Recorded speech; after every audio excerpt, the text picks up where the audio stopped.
Welcome to the Illuminate Your Essence podcast, where we cut through the distractions, programs, and stories that have created chaos in your life and discover the truth, bliss, and joy that exists beyond the external clutter and resides within.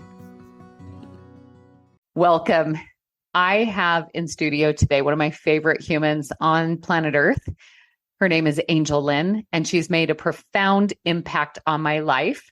I'll tell you just a tiny bit about her, but you've got to hear her story. This is going to just rock your world. And honestly, this episode is going to change the way you think, because that's what Angel's done for my life. She's helped me change the way that I think and allowed me to step out of that shame story, that guilt story, and into a place of love and putting the fear behind me and leaning into love instead of that fear. So I'm just incredibly excited to introduce you. She has a master's in clinical social work, but she's chosen not to get her LCSW.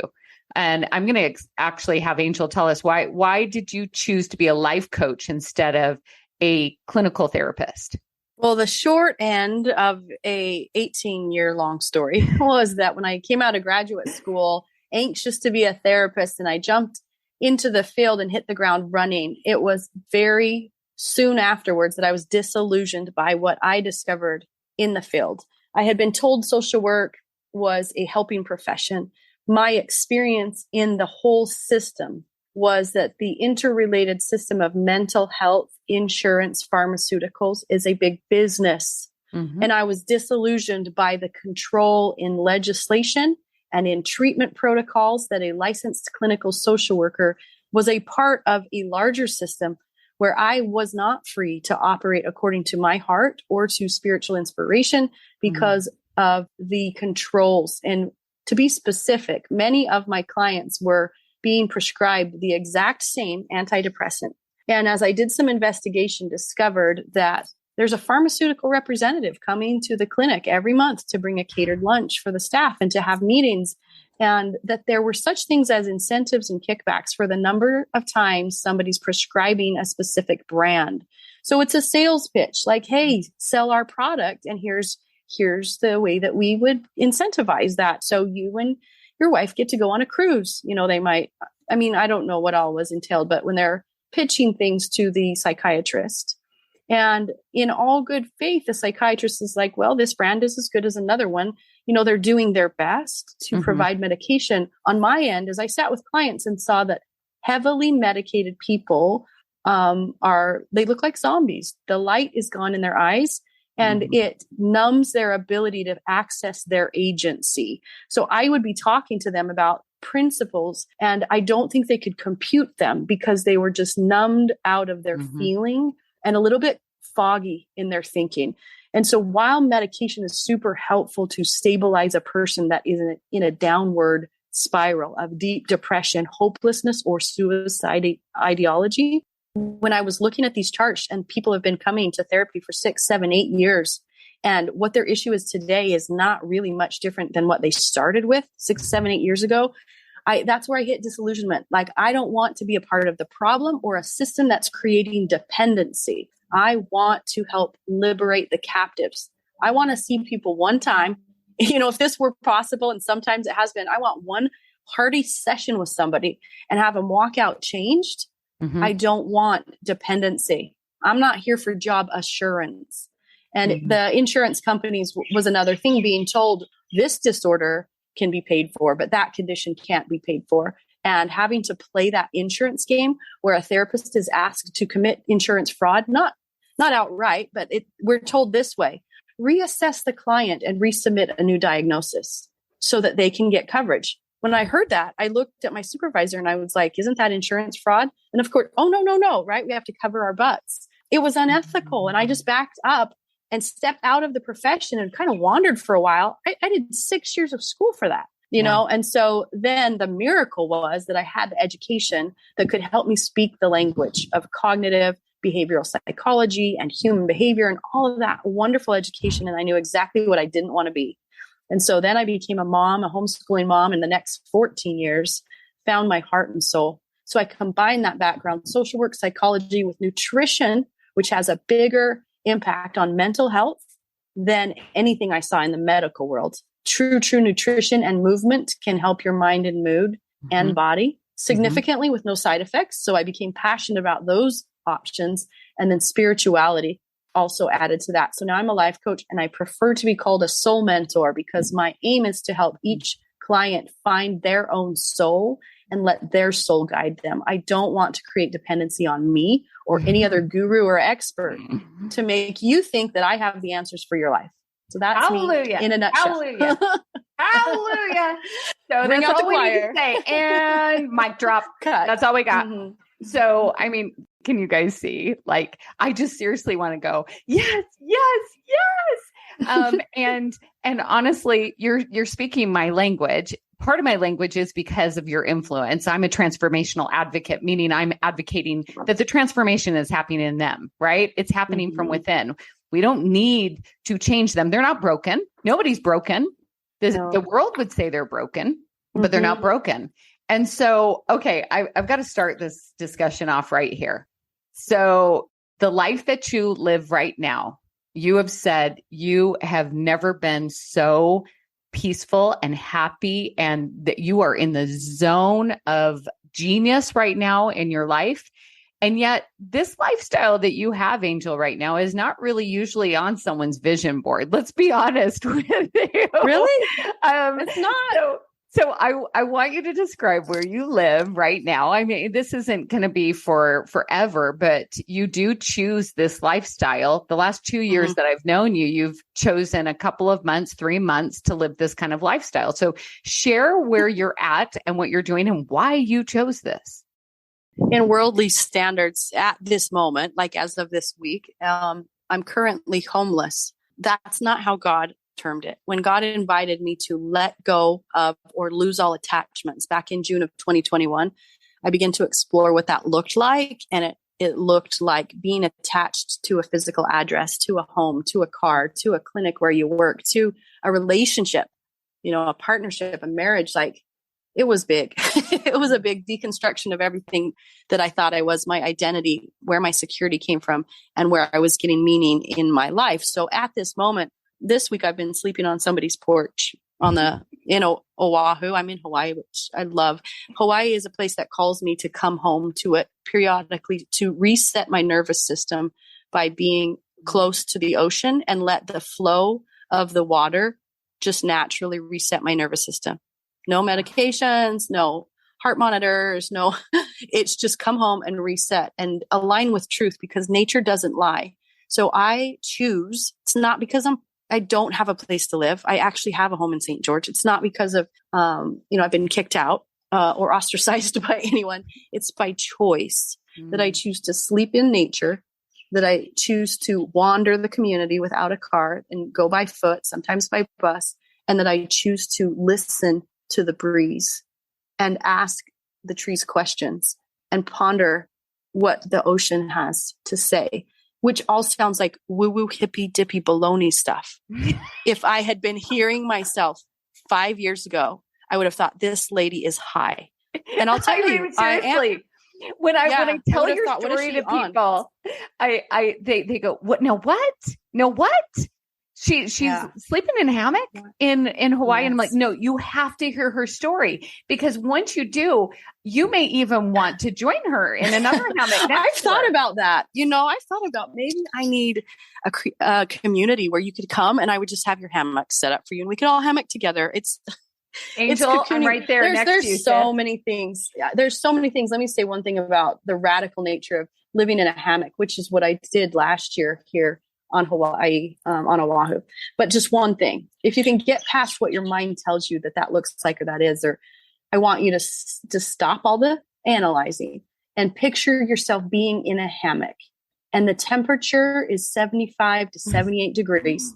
And you're a few yards from the ocean. So the breeze is rocking you. It's swinging you gently. And you close your eyes, and the hammock has this nice little netting. So you're zipped up in it, so that no bugs can get on you. And as you close your eyes and you rock, you go back to the womb. You go back to your experience when you were just inside of your mother, safe, protected, the sound of the water, the gentle rocking, and everything was okay. And you can start from there, reborn, letting go of everything that this earthly life has programmed you to think, believe, worry about, fear, stress over, want, seek, try to obtain and achieve. All of that's gone. And you just are cradled in this cocoon. And just like the metamorphosis of a caterpillar that becomes a butterfly, there is a cocooning period where the caterpillar, it's going around gobbling up all this stuff, right? On the ground. There's so many great metaphors in this. This describes my life. Caterpillar just eats and eats and eats till it's chubby full.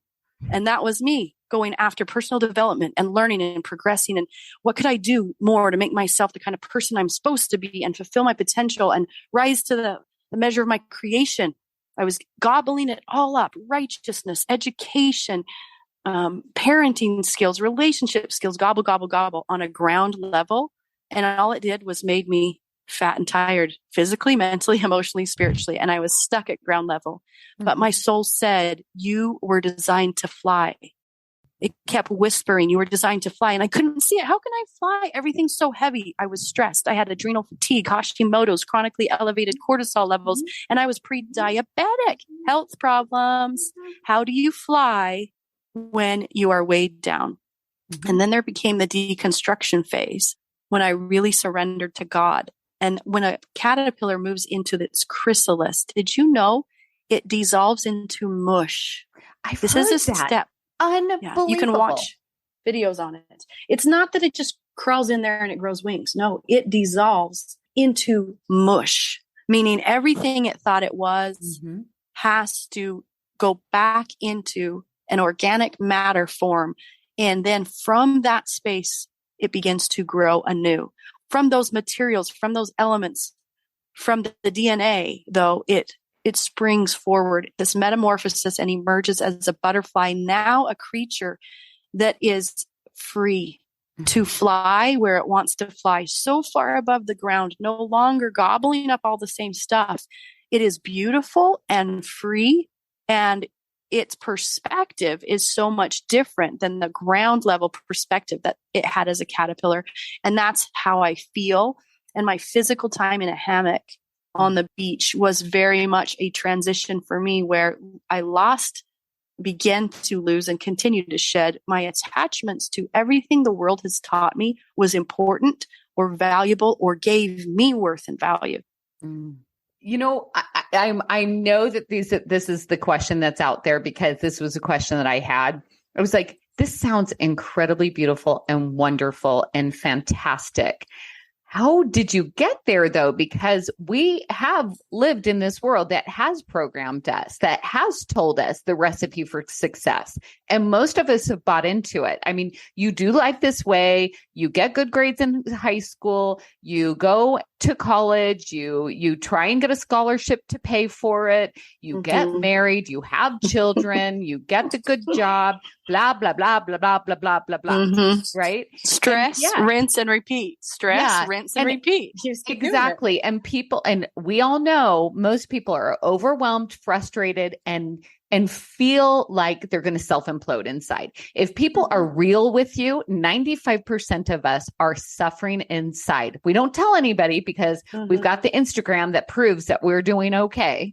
But 95% of us are feeling a lack of being whole, and that there's something wrong with us. And that's why we can't get the recipe quite right, because, but you know what? This recipe is a bunch of shit. And so we start to dismantle that, don't we, Angel? And that's where you've been. Where did the dismantling start? Where did that happen? Yeah, I want to speak to what you just said. So the reason people get stuck in a trap is because when they feel like that, not everyone feels an awareness that life is bad. They have this paradigm that's really hidden in their unconscious that thinks that life is a struggle. And so some people think if they're struggling, it means that they're building fortitude, and they see life as like a mountain to climb, and they keep championing themselves to climb this mountain, climb this mountain, climb this mountain. A large amount of people do get tired of climbing the mountain and frustrated, like, when am I going to get there? What more is there to do? But there's a pendulum swing, and it differs based on personality. Some people's personalities will take it inward, and they'll be angry at themselves, and they'll see themselves as broken, or I'll never be able to do enough. I'll never be lovable. And they can spiral down into depressive states or anxious states. But there's another strange thing. Some people see that as weak. Some personality types see that as weak. And so they will swing the other way. It's not healing it and it's not overcoming it, but they create something called a superiority complex. And that is like, I am not going to be one of those people that's just going to wallow in their pity. I will not let myself be depressed or anxious. So I am going to light a fire under my ass and I am going to run up this hill called life. So people become overachievers and really seek to prove their worth and value. So there's those two kind of people. And I definitely swung on that pendulum, both experiencing deep bouts of depression at times and then deciding, you know what, if I just get up off my butt and I nail my nutrition and I get up at 5 a.m. and I do my scripture study and then I feed my kids organic food so that we're all healthy. And then I homeschool my 5 sons. And then I have a side gig and I join an MLM so that I can help. We need a little more money because we're struggling financially. So I'm going to take that on too. Then I'm going to do my calling at church in a presidency because I need to do that as well.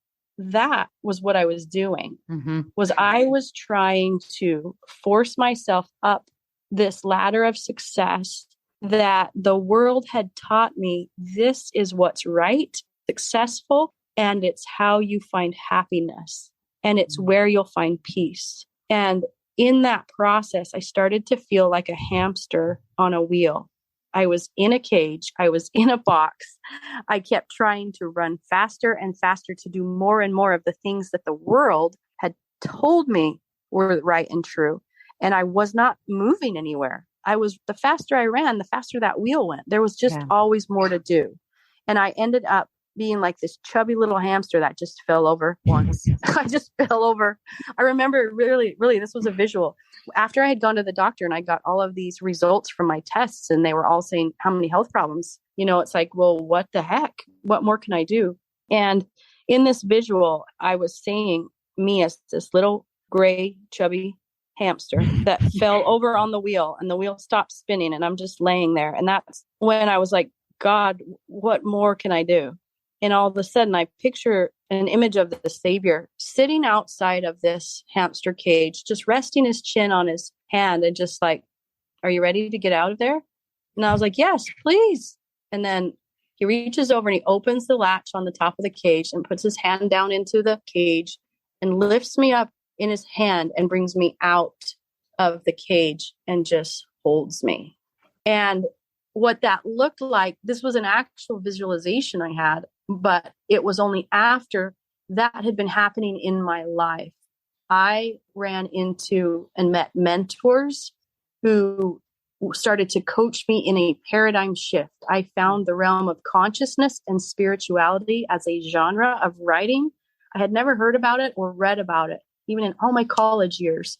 But it takes psychology to a new level of radical accountability and awareness. So I began to read and lean into all of these ideas to really look at my paradigm. Stephen Covey taught about this way back in the 70s and 80s. He said, it's not our goals that need to change. It's the paradigm that needs to shift. Sometimes we'll spend all of our life climbing up this ladder, climbing the ladder. That's what I was doing. That was my hamster wheel, was my own imagined ladder. And he said, only to find that when we get to the top of our ladder, we realize it's been leaning against the wrong wall. And that's how he explained the need for a paradigm shift. But it didn't click for me until I was 38. And I had this physical exhaustion, mental exhaustion. I was ornerier than ever when it came to parenting and trying harder than ever and had more accomplishments under my belt than ever before. But what was going on was I was learning to turn to God to ask my questions. And then God would provide other people or means or a book to help me understand what the spiritual answers were, because it took a while of unraveling and unlayering all of these mortal concepts for me to come to a knowledge of the truth, for me to unweave or unravel the stronghold my ego identity had on me so that I could find out who and what I really was. And one of the moments when I was having a conversation just directly with God, but I had to learn to be open and not presume or expect a certain answer. That was one of the biggest shifts. Is I quit trying to pray to God to have the answers from God reaffirm what I already think I knew, what I already thought I knew. And that's a big shift in my praying. And so as I was asking God, why is it that I feel like a hamster on a wheel? God started to list or remind me of my checklists. Look at your life every day. This is what you get up. You wake up and you think you have a marathon to run. No wonder you have chronically elevated cortisol levels. It's a checkbox of take care of your health, do your personal study, have a devotional with your kids, make great homemade food for them, sit down and teach them. And he went through my checklist and said, this is not just a to-do list, Angel. This is your do list. And I was like, it's my shit list. Your do-do list. My do list. It totally was. And then after I laughed for a moment at that term, then God said, do you really want to know what it is? And I said, yeah. And he says, led my mind to think about, have you ever heard of the Tower of Babel? And I thought back to all the times I'd sat in a Sunday school class learning about this biblical story of the Tower of Babel. And I remember anytime I heard it, I thought, what was wrong with these ancient people? Were they less intelligent? They had to be a little slow or low on the IQ. Who would think you could build a structure and climb it to get closer to heaven and God? And so I reviewed that, and then I, turned my thoughts back. Yeah, God, I know exactly the story of the Tower of Babel, and I think there's something wrong with those people. And God simply said to me as a thought, this do list is your modern day Tower of Babel. And I felt like it was a mic drop Jesus moment. Like all of a sudden Jesus walks out of the room and I'm just left sitting there like, wait, come back. You can't just do that to me. And it was like, no, think about that for a minute. No, you can just stay there, Angel, with your do-do list. I'll be right over here when you're ready to wake up and have your paradigm shift. Just come and get me. But right now you are too attached to the do-do list. And by the way, I'm going to tell everybody the reason why you're only seeing Angel's forehead is because her she's on island time, guys, and she doesn't have access to everything that we have right now. And so she's doing her best with the technology that she has available, and her earbuds, they didn't hold the charge the whole time. So she's trying to get close so you can hear. So you've got a really nice forehead. I'm really actually trying to show you how much I love my island hair. Because when I love it. I love your island hair. There's no product in it. I have not shampooed my hair for 2 months, y'all. I know it looks like that because I'm a homeless person, but I like it. It actually love it. And free. So we actually go to the salon to get beachy waves like that, and you've got them. Curls. Yeah. So all you Utah chicks that want beach wave hair, check it out. Just go to the beach and get it. Rub some sand in it. Awesome. Put some salt in it and just let it go. Yeah. Oh, I love it. So you're with the do-do list. Jesus is right over there. Mic drop. Next. Now what? That's exactly where I just said, tear it down. This was the biggest moment of surrender of my entire life. I said, God, tear it down. Just tear down my Tower of Babel. And lo and behold, everything crumbled. My marriage, I went through a divorce. I became a single mom. I hadn't been in the workforce for years. I started cleaning homes for people. It was so beautiful because I went through some of the most humbling encounters, like receiving a vehicle from a family member because I didn't have a vehicle. Receiving a place to live at a very low rate because my sister and her husband bought a double wide trailer for me and the boys to live in. But during this period, I was only making a couple hundred, maybe $500, $600 a month cleaning. I didn't want to put all my kids in school and have them, I didn't want, I actually prayed about it and was directed. You don't have to. But having been homeschooled kids and then having to go through their parents divorcing and throw them all into public school at once and have their mom working a full-time job, the Spirit said, no, put your healing and your children's relationships with you first, and I will provide the way. So God led me to clean for people, and for senior citizens, it was such a gift. So I was cleaning for lovely people who loved me and cared about me and my kids, but only making a few $100s a month. And I remember pulling into the driveway one night in the Suburban. My kids are in the car and the empty light is flashing on the gas tank. And I stopped and I said, I don't have $1 in my wallet. And that moment when fear shows up, your body tenses. Mm-hmm. I felt restriction in my body, heaviness in my heart, fear, the desire for anxiety. It wanted to ignite. And I had learned throughout this time to notice fear and to cast it off. What more is there? I can choose to operate from fear, or I can pause and shift gears and operate from its antithesis, which is love. Love and light and truth are synonyms. And so in that moment, I took a deep breath to breathe in that there's a new possibility. And I exhaled, letting go of the fear that I have no money, therefore I have no gas. Therefore, how am I going to get to my jobs tomorrow? And then I let it go. And I said to God, you have taken care of me up until this point, and I trust that you have a plan. I walk into the house. It's almost 11 o'clock at night, and my cell phone rings. I don't get phone calls at 11 o'clock at night. My head wanted me to ignore it because it wanted to stay stressed. Don't answer the phone. You've got to worry about your empty gas tank. Again, breathe in, let go of the fear, answer the phone. It was a woman in our community who runs a Polynesian dance company. And she said, Angel, we need your boys to dance tomorrow. There's a group in town that's having a Christmas show. They had arranged for some island dancers to perform. The act just canceled. They're desperate. Can your boys dance tomorrow? They will pay you what you ask for. I turned to my boys and first asked their permission. Are you guys willing to perform tomorrow? Sure, they say, because they do Polynesian dancing. I have 5 Fijian American sons. So they say yes. So she tells me, call this person. It's not too late. So I call the person coordinating the event. And I've never done this. I've never asked someone to pay my kids to dance. And so that was that little stretchy moment. Am I worthy to ask? Mm-hmm. Can I get out of scarcity in this moment? And I didn't even know what to pinpoint the money at. What is it worth? None of that. But I just asked inward and upward, what do I need? And the answer was, at the time, it was just $60 to fill a gas tank. So this tells you it's been a couple of years because it's way more now. But that was the number that came to mind. So I told the woman, my boys are willing to dance. Where do we need to be? What time? And she set it up. And then she said, we can have a check ready for you. How much will it be? And I said, $60. And she said, okay, no problem. So the next morning, I just told the boys, I don't know if we have enough gas to get to the location that we need to get to. Let's just pray that we do.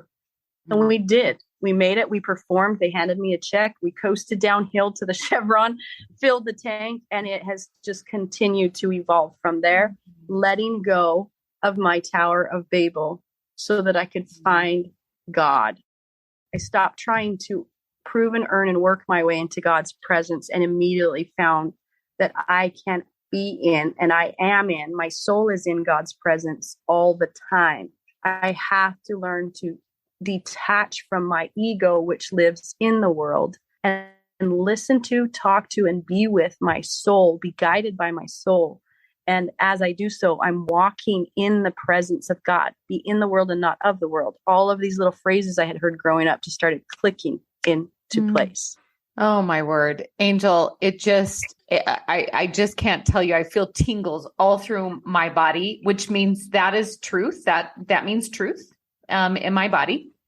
I would love for you, because I know that I would like to have the answer. I hear God in my own language, with my own language of my heart. But I know a lot of people are like, how do you hear this? Like, did you originally think you were had multiple personalities or, where do you find this answer? How do you do that? Because most individuals will say, I have no idea what that feels like. I have no idea what that sounds like. And if I wouldn't hear the Tower of Babel, being said, and that Jesus told me that. Like, where do you get that? How do you get that?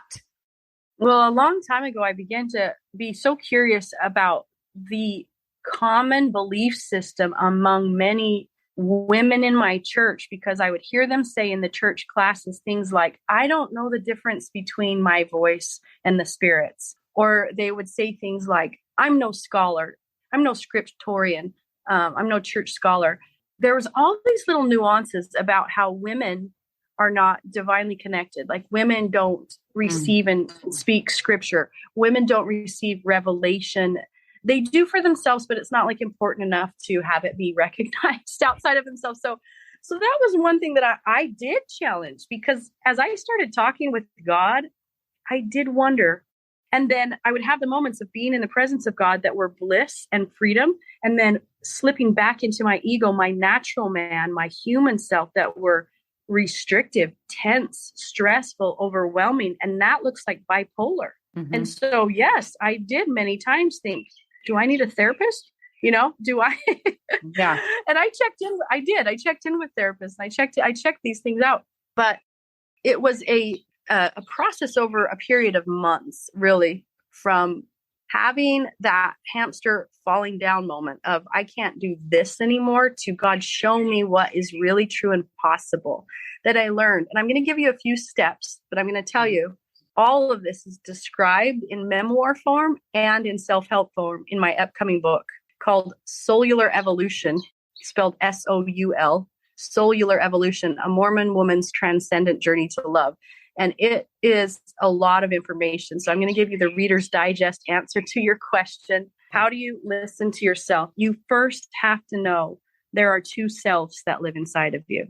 So when most people try to listen and get answers and talk to God, what they don't understand is everything that's coming to them or being offered in an answer, in inspiration or guidance from a spiritual realm is running into the filter of their ego.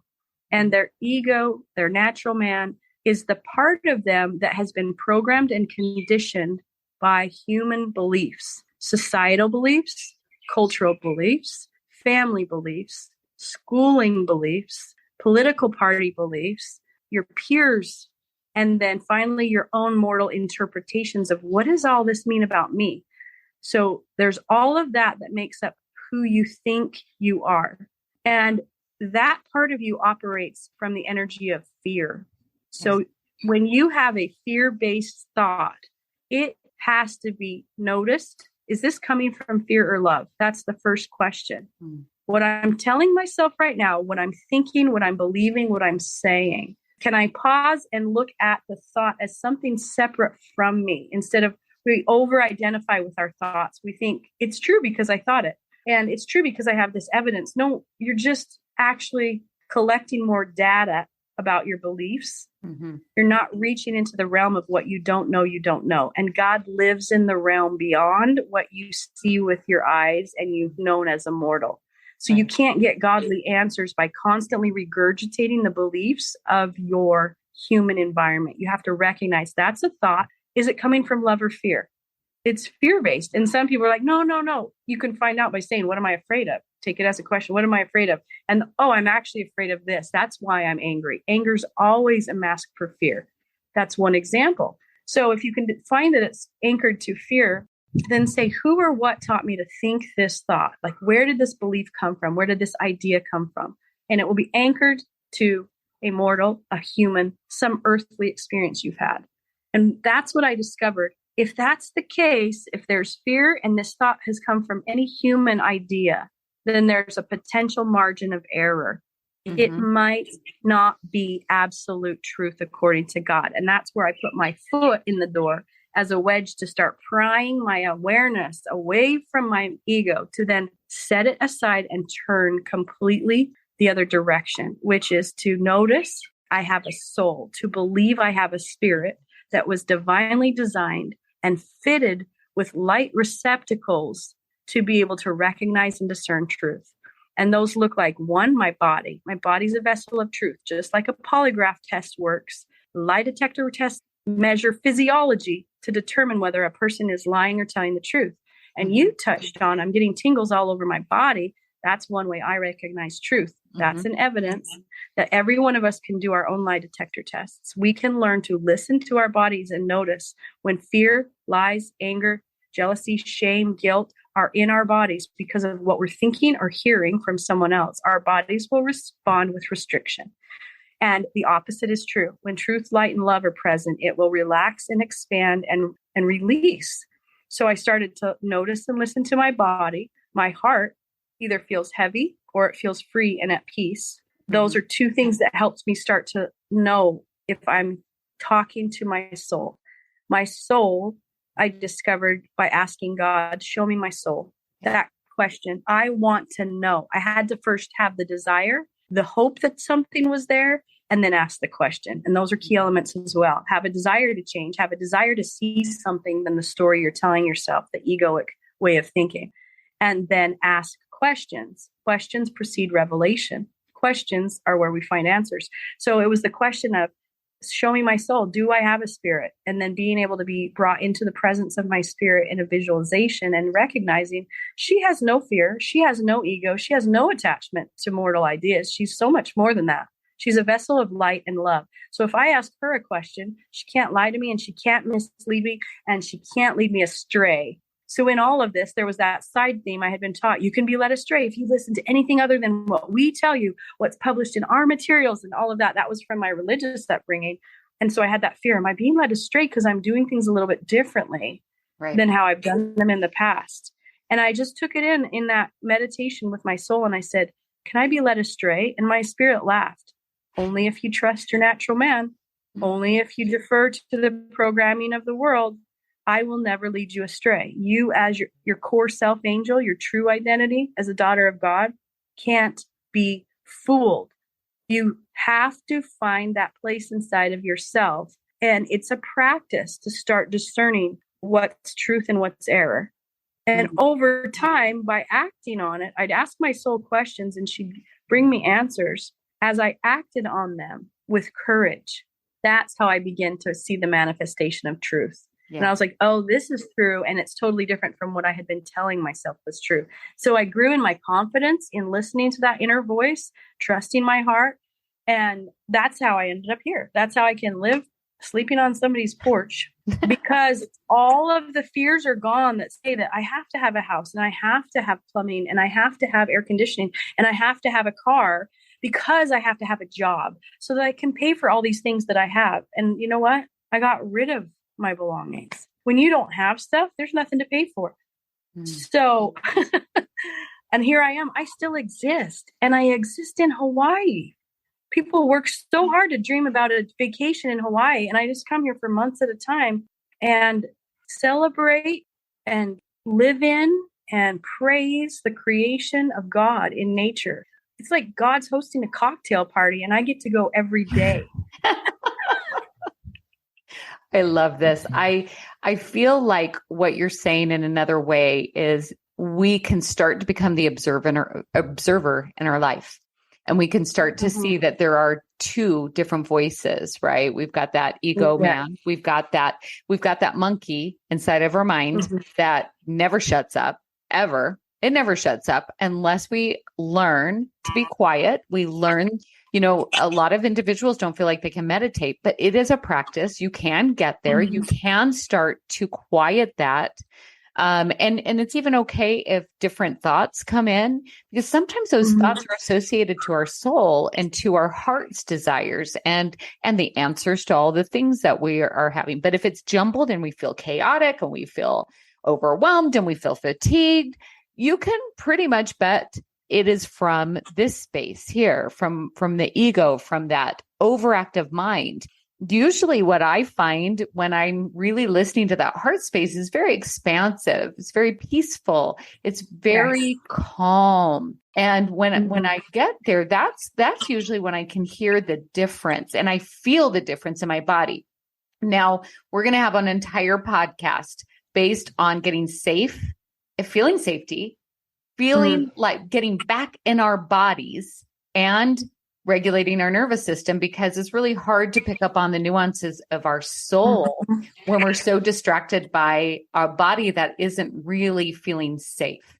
So we're going to have a whole nother podcast. I know you're going to be back on this show, Angel, because I'm going to have people say, when's Angel coming back? And of course, you said you have a book coming out. You have other resources. Tell the listeners, where can they get more Angel? Because I know for a fact there's going to be individuals out there like me that says, oh, I've got to get more Angel in my life. Yes, I would love to meet them. My Facebook profile is Angel Lynn, Lyn. And if you send a friend request, I would love to invite you to a private free mentoring group that I have on Facebook where I share my experiences and answer questions. So everybody is welcome to come there. And my cell number, just take it, 435-429-1465. You can send me a text and a question. I would offer a free consultation if you're interested in life coaching. Or you just want to say, Angel, what did you read? I've got a book list I love to share, tell you about these authors that help you how to learn to see and observe your thinking. There's a lot of great authors, Michael Singer, Debbie Ford, Marianne Williamson, Byron Katie, like all these people. It helps you. And you've got to hear the message again and again and again to be able to figure out what someone's talking about. Mm-hmm. It's just like learning another language. I learned Spanish. And if someone had just brought me in a classroom, they could have sat me down and in 1 hour taught me the truth about Spanish. Here's how you conjugate sentences, words, and put sentences together. Here's all the letters in the alphabet in Spanish and what they sound like. Here's a vocabulary list of key words and what they mean. I could have listened to it all in 1 hour and walked out and not been able to speak Spanish. Right. It's a practice. I have to keep going back to the lessons, explain it to me again. And now I'm going to try it on. And that's what it was for me. It was over the course of the last 4 to 5 years I would go back and listen to the same audiobooks. And then every time, like, there's the piece I missed. That's what I didn't understand because it's outside of what I already know. This information's coming from the realm of what I didn't know. So it's like a totally new language. And like my own thoughts make me laugh. When fearful thoughts come in that are, Angel, you shouldn't do that. You should do this. You have to do that. Or you're feeling guilty, they will show up every day. But it's like my own Comedy Central. I mean, I look at it and I'm like, that's so hilarious. I could totally buy into that. And I could go right into stress and suffering and overwhelm and shooting on myself. And then I could be really angry at others and project my mental health onto them. And I just laugh and then it just blows up. And then I'm like, what is true? Just attach to the truth and you get to live in peace, love, compassion, and freedom. Every day. You get to live in peace, love, compassion, and freedom. That's what this is all about. And honestly, folks that are listening, what she is saying is true. And you probably actually feel it in your body right now. You can feel that there's truth. You can feel that there is this connection between what she's saying and what you're receiving. And so I would encourage you to listen to this over and over, and then go and get on the resources that Angel just provided. Never had anybody offer their cell phone number on a podcast. That's how much she trusts you, folks. It was inspiration in this moment. So whoever it is that's listening to you, that is listening to your podcast, I've been on other podcasts. I've never given my phone number out, and it just came through. And when I took the question inward and upward, what do I offer them? And it was like, tell them your phone number. And I'm saying it out loud going, here we go again. Like, that's an example of just trusting. Like, if God wants me to do it, then I'll do it. And there's no reason to fear. There's no reason to fear. Love that. All right. Well, Angel, thank you so much. Thank you so much for the content that you provided today. Every single time I listen to you, I get something that I can apply immediately. And you have changed the trajectory of my life. Even this entire project of Illuminate Your Essence, which is my podcast, my branding, illuminating what's already there, shining the spotlight on that soul that has been buried for a very long time for most of us. And then also the truth and daring to live your truth in a fake world. Everything that you have provided to me is, you've actually been quoted at least twice in my book. And that comes out 11/11/22. There is a beautiful video that's coming out on 9/11, and I'll share it all. I will share that with everyone. I just saw it for the very first time last night. Oh, I can't wait. And I can't wait. I cried tears like it was the ugly cry. Yeah. That's how it was. It was that beautiful. And it's because I learned the lessons of trusting, of listening, of taking action, of going inward and upward. You and a very select few of individuals in my life have taught me to get to that place. And it does do exactly what you said. It allows you to be in that life of peace, compassion, love, and freedom. So Yes. this is our offering. Here you go, guys. So until next time, thank you so much, Angel. Thank you. Aloha oi. Until we meet again. Wonderful. Until next time, my listeners, we'll go to the deep dive. We'll continue the dialogue here on Illuminate Your Essence. Thanks so much for spending your time today with us. Thank you for listening. I invite you to continue the dialogue, the discovery, and the deep dive on Facebook, Instagram, and YouTube. Also on my website. Feel free to download your free copy of the 5 Steps to Discovering Your Inner Voice and begin your journey of discovering the truth within today.